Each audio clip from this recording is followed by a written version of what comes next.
Let's have a look at Xiaomi's all-new Mi Note 10.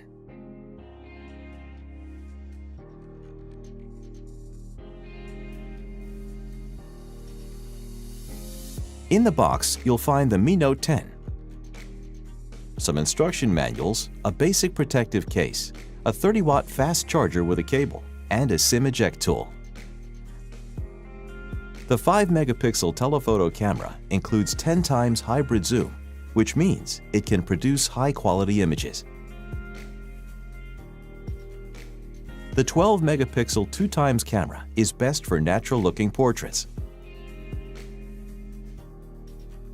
With its 108-megapixel camera, the Mi Note 10 offers you more details in your photos than ever before.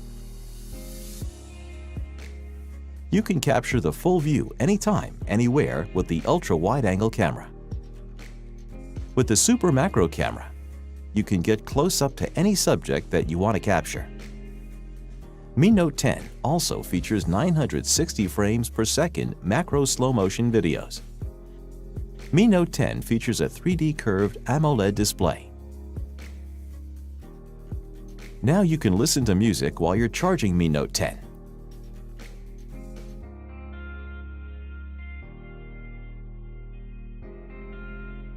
What's more, Mi Note 10 features not only dual flash, but also dual soft light, so you can produce perfect portraits in low-light conditions. Mi Note 10's 5,260 mAh battery can last more than 2 days of moderate usage. It also supports 30-watt fast charging, which means in 65 minutes you can charge to 100%. This is the Mi Note 10, world's first 108-megapixel pentacamera.